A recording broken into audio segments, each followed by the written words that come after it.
Hey everybody, let's try to finish this today. K-Cat requested it be out today, so, well, the weekend. So I'm going to try to get out today. The new MLP episode should also be out. And when I asked for a new anime, one guy said Log Horizon, right? Log Horizon. I'll check it out. You know, we'll see if it's any good. They had forced me into Rehab. By the mercy of moon banishment, I knew I had a problem. It wasn't as if I was stupid. Hell, I would have come out here on my own. No, you won't. Eventually, I would have. No, you won't. I just had more important, pressing things. You're lying! A shadow moved up to the partition, and one of the screens was pulled away. A dark tan earth pony trotted into my little prison. Beyond him, I could see Velvet Remedy curled up on a bench. Her horn was glowing as a memory orb lay on the bench in front of her. She had retreated into the Fluttershy orb again. Wow, she's Goddesses. addicted. As if Velvet Remedy didn't have enough problems of her own. I felt something hard in the pit of my stomach. I had every right to be furious with her, and I was. She shot But you! I couldn't be hateful. Instead, even with my anger on, I felt a pang of worry for her. It's Well, okay good to be morning, angry the as long stallion as you're said. not hateful. I'm Dr. Helpinghoof. And you, I've been told, are little Pip. How are you feeling this morning? I turned my anger towards him. I didn't quite know how much of it he deserved, but it was at least some. After all, he'd agreed to put me through this addiction cure very much without my permission. I was paralyzed at the time. Plus, he was very, very convenient. That's a really stupid name. Aww. The doctor took none of the intended offense. Yes, I suppose you're right. I changed my name when I decided to take over this clinic. The Helping Hoof clinics were pre-war centers for aid and rehabilitation. Maybe it was presumptuous of me. I sighed and shook my head. No, that makes sense. Dr. Helpinghoof was an homage to the Helping Hoof clinics. That's something in my I felt a teeth. smile curling my muzzle up, despite myself. I fought it off, finding my righteous anger again. Why am I strapped down? I demanded. Helpinghoof genially answered. The addiction treatment involves a complete flushing of your system. You really don't want to pull out any of the tubes while the process is in progress. You could cause yourself permanent harm. Oh. But why am I still strapped down? Well, honestly, because the first reaction of most patients in your position is to gallop off, and all too often imbibe more of whatever drug I just cleaned out of them. My choice, isn't it? Yes, that's certainly true, and with friends like yours, I have no doubt that you'd find yourself back here tomorrow if you did. I could make a tidy profit off of you. I glared at the ceiling. I need new friends. I was rapidly running out of the ones who hadn't shot me. That attitude is not unexpected. No good deed, and all these horse apples, the doctor said. But in your case, I'm keeping you strapped until I'm sure you're not going to do anything too exertive. I gave him a dark look, but he shrugged it off. When you came in here, party-time mental addiction was hardly your only ailment. You were suffering from severe radiation exposure, not to mention a small dose of Manticore poisoning. Oof. And your body had clearly been through enough traumas in the last few weeks that it was on the verge of giving out. I had to do a lot of work before I could even risk even beginning the treatment. The doctor spoke with earnest warning.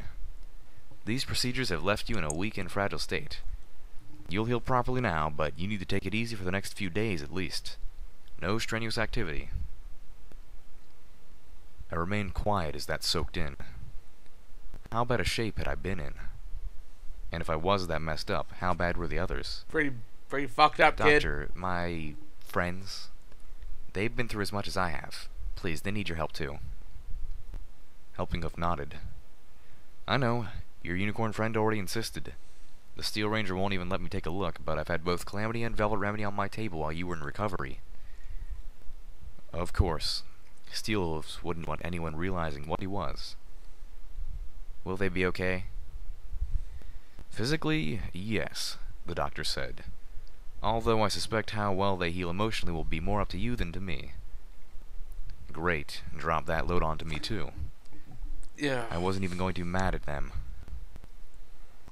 Now, I want to talk to you a little bit about addictions. Helpinghoof informed me. Oh boy, here we go. Perfect. And Dare now campaign. The lecture. and he even had me strapped down for it.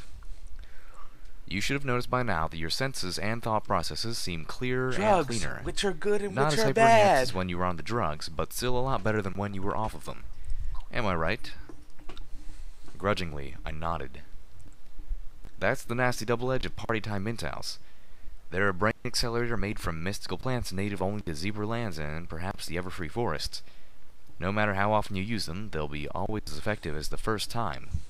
What most addicts don't realize, however, is that the withdrawal degrades your mental facilities. The more you take them, the worse you are when you're not on them. Ponies who've been taking them for years and have reached the point where they can barely function without the drug in their system. Helpinghoof smiled thinly.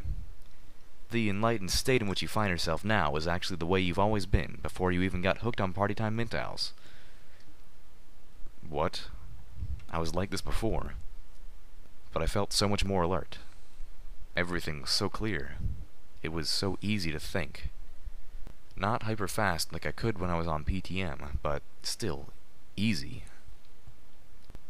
If this was what I was like before PTMs, why did it feel so new? And why wasn't I able to tell? But I had been able to tell. I had known something was wrong for a long time. I felt a tear in my eye, and I wondered where it had come from. I looked to the doctor.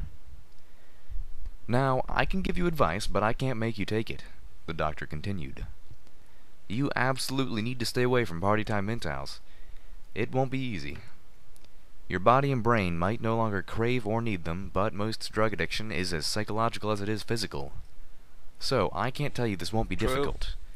But from what I hear, you have a strong will, and you have strong friends that light that just can help went you through out. it.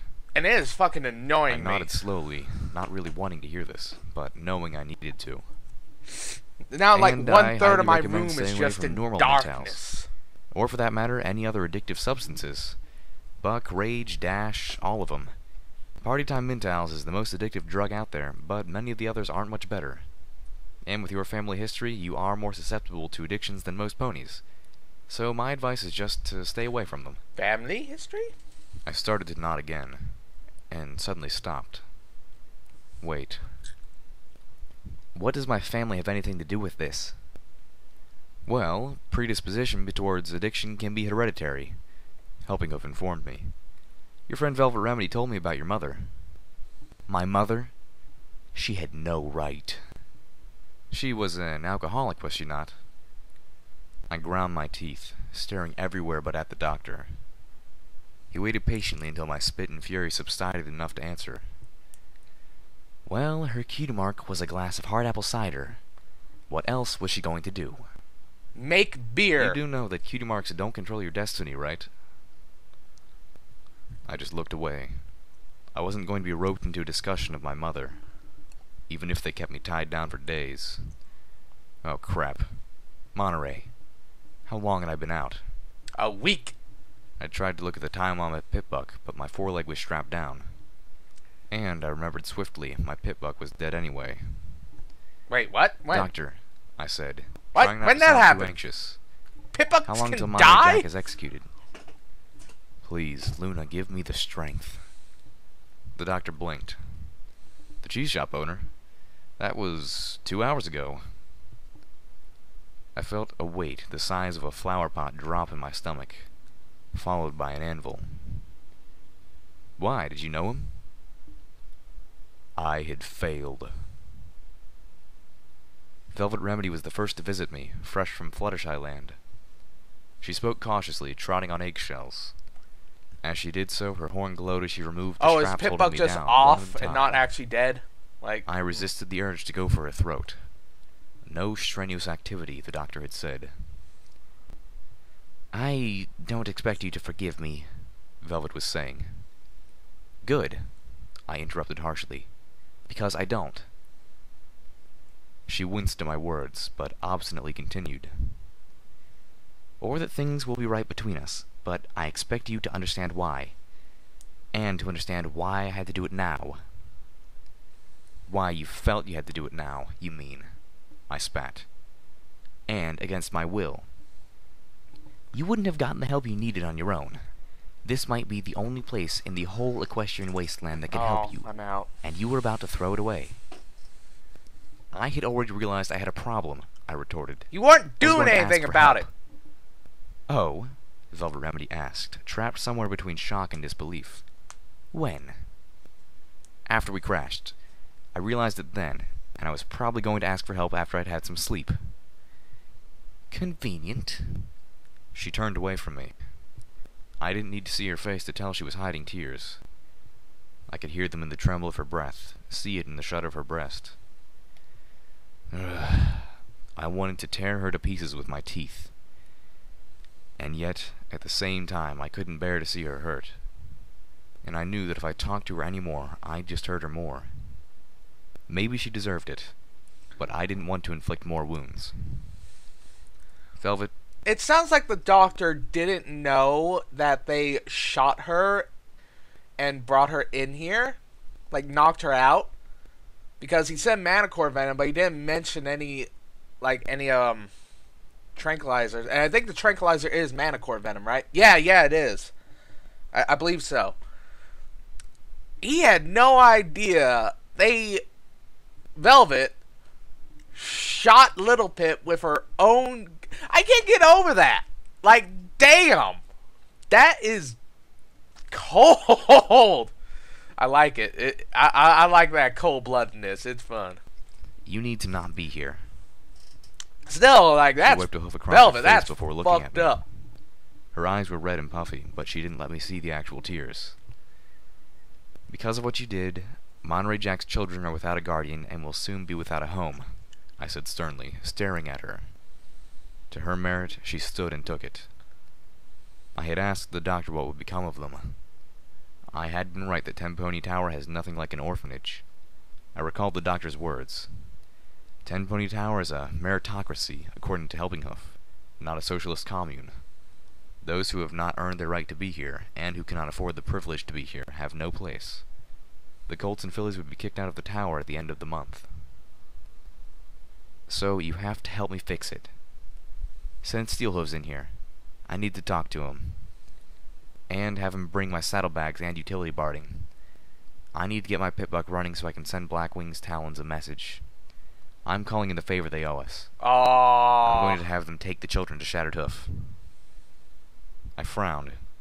It wasn't ideal, but it was a damn lot better than what those kids would face alone in the Manhattan ruins. You're also taking the new Appaloosa. It will be your job to break the news to Monterey's children and persuade them to go. Velvet Remedy's eyes widened, immediately recognizing how emotionally painful the task I had given her would be. But she nodded, accepting the burden. She is the best one. She is the face. She upped that charisma I'm stat. so sorry, Little Pip, Calamity said, head in his hooves. He had slipped inside the partitions as soon as Velvet Remedy had left. I took a deep breath and gingerly sat up. It was an effort to do so, but my head remained clear and my gut didn't lurch. It was blissful not to be sick or under the effects of withdrawal. You have nothing to apologize for, Calamity, I said, although the angry pony in the back of my head had a few differing opinions. It wasn't really Velvet him. Remedy did this, and she was right to want you to help me. I needed help. Calamity looked up to me. I was shocked to see deep pain in his eyes. Might as well get what's left. No, Little Pip. I have the most to apologize for. This is all my fault. I'm the one who gave you those damned zebra mints in the first place. Flaming sun farts. Calamity was right. He did? Oh, jeez, I forgot about that. I considered what seeing me lose it to those things must be doing to him. Had he been tearing himself up the whole time? Oh, merciful Celestia. What had I been doing to my friends? Strenuous or not, I pushed myself up from the medical bed and threw my forehooves around Calamity, nuzzling against his neck. Oh. I had no words, no idea what to say. Hugging But I ponies hoped are that if adorable. I hugged him long enough, he'd understand how forgiven he was, and how sorry I was. I had a lot of apologizing to do. So, how are you doing? I asked Steelhooves as I plugged my pitbuck up to his magically powered armor using the tools from my utility barding. Shouldn't you be the one every pony is asking that? Steelhooves' deep voice questioned. I've been Yeah, well, out of it Steelhooves for a is long time, I admitted. dude on the cover, so... I've missed things. Obvious things. Or at least been too slow in coming to them. Unless I Lil Pip swallowed. gets power armor. Because For example, you are not a Fallout main character until you get your own power armor. The fucking Courier got power armor. The Soul Survivor got power armor. The fucking Chosen One got power armor. Like, goddamn it. Lil Pip, you better get your fucking power armor. I will call bullshit. you told me that the Ministry of Technology funded 4 stars. And then you discovered what they did. I can't imagine how that must have hit you. I've been dealing with it. Steelhooves cut me off. But you shouldn't have had to deal with it alone. I shook my head. I'd focused on Velvet Remedy and Calamity, and I didn't even see that all of my friends were hurting. Not just the loud ones. Steelhooves nickered. Thank you, Little Pip. But like I said, I'm handling it. I nodded, respecting his determination. My Pip-Buck beeped, demanding my attention. Okay, but I'm here for you. Really here now, I added. If I can help you at all, if you just need somebody to talk to. I'd rather not. Oh. I shut up. You're not the next half an charisma hour, machine, I Little focused Pip. on getting my Pip-Buck working again. By the time I was done, the little leg-worn device was operating more smoothly and efficiently than it had in months. I floated the broadcaster out of my saddlebags and sent Blackwing the message. She was annoyed by the task I required of her, but more relieved that I'd contacted her so quickly, calling in a favor for something that didn't amount to anything worse than an annoyance. By the great egg, kid, I'm half tempted to call this 3 favors. But then I'd have to figure out how many more I owed you for hooking us up with Gaudina's Shattered Hoof operation. And I was feeling like my wings had been pulled for a bit there. Thank you, Blackwing. Velvet Remedy will have the little ponies waiting for you at the 4-star station at 10 Pony Tower. I cut the broadcast. Steelhooves remained silent for a while longer. Are you sure? I began to ask as I put my tools away. Little Pip, you're the sort of mare who makes me wish I was a better pony. Aw. He sounded sad. Only one other mare has made me feel that way. Aw. And sooner or later, you're bound to learn, just like she did, that I'm not a better pony. You are Steelhooves a evil walked out of motherfucker, Hufflepuff's aren't clinic. you? You got the bad karma. Where's Steelhooves? Should you really be up, Little Pip? Calamity asked, his eyes widening with concern as I burst into the suite. Do you know where he is? After Steelhooves had left, I had just stared. It took several minutes for the sinking sensation to fully prompt me to action, and by then I had lost track of him. Well, last I saw he was talking to Chief Grimstar.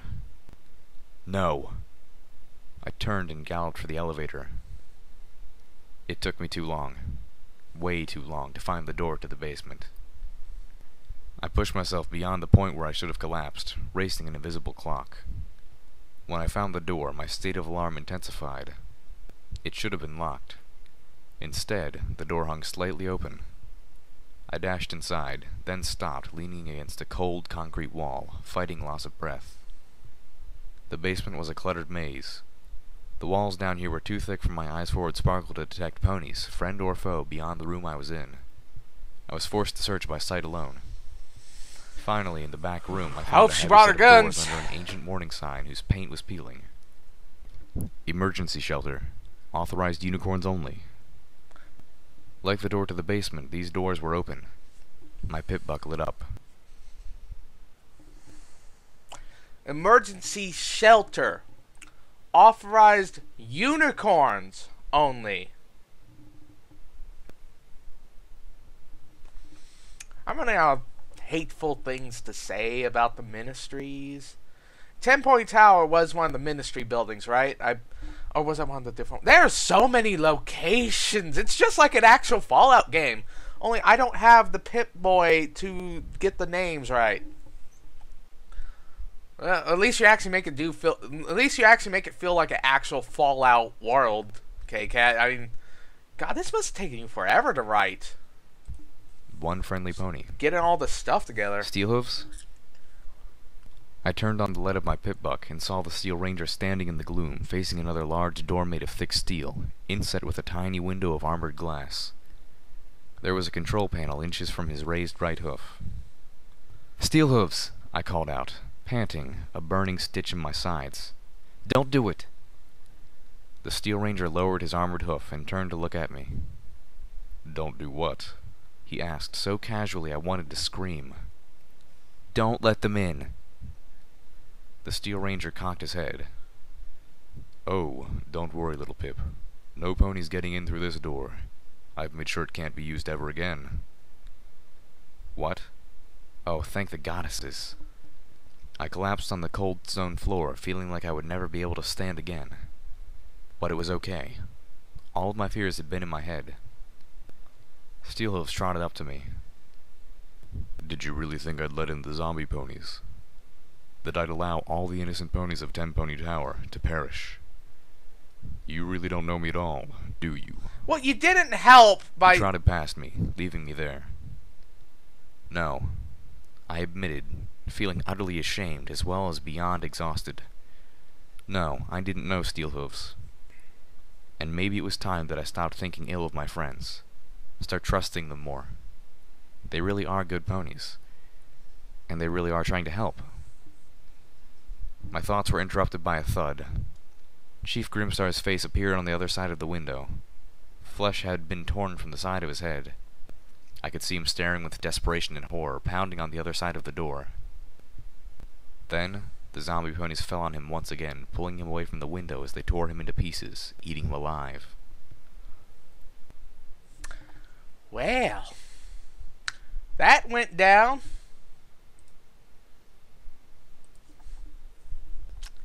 Steel hooves.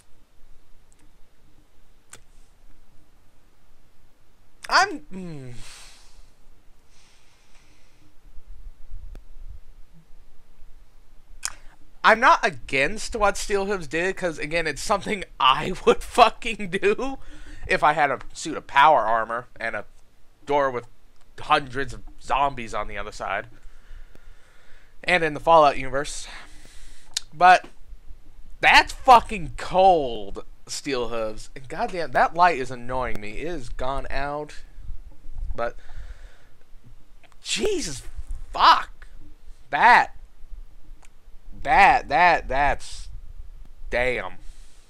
I don't know what to say of that. Not a lot to really talk about, because like, nothing really. I'm running out of bad things to say about the ministries, god damn it. There's only so much crap I can spew at them.